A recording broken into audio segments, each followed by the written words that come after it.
Suara kaum muda menjadi rebutan partai politik dan kandidat dalam pemilu 2024 mendatang. Dalam daftar pemilih tetap yang dirilis KPU, suara kaum muda dengan usia 40 tahun ke bawah mencapai 51,93% dari total pemilih.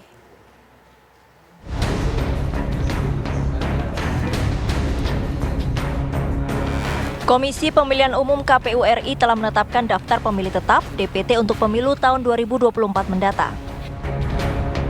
Berdasarkan karakteristik umur, terungkap bahwa suara kaum muda akan mendominasi suara pemilih di tahun depan. Komisioner KPU Betty Epsilon Idrus mengakui besarnya porsi kaum muda dalam pemilu mendatang.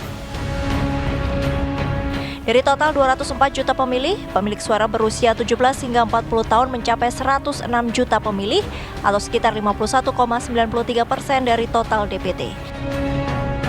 Untuk umur dan generasi, baby boomer 13,73%, pre-boomer 1,74%, Gen X 28,07%, Gen Z 22,85%, milenial 33,6%. Pemilih kita 17 sampai 40 tahun ke atas itu ada sekitar 51,93%. Besarnya suara kaum muda ini menjadi incaran bagi partai-partai politik peserta pemilu. Dari sejak awal PKB berdiri selalu kekuatan muda, kekuatan milenial menjadi kekuatan PKB.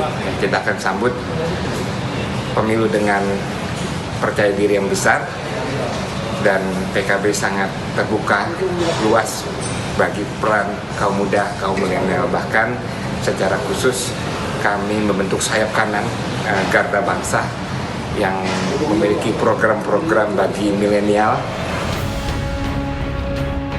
Untuk mengincar suara kaum muda, partai politik bahkan telah menyiapkan strategi khusus.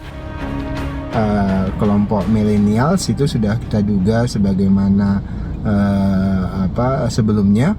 Kenapa? Karena memang usia produktif di Indonesia itu sangat tinggi dan kelompok milenials ini mendominasi pemilih. Itulah kemudian kenapa kampanye yang dilakukan oleh partai politik termasuk Gerindra, termasuk Pak Prabowo sebagai calon presiden, itu salah satu concernnya adalah kelompok-kelompok muda yang sekarang menjadi penentu pemilu 2024 nanti.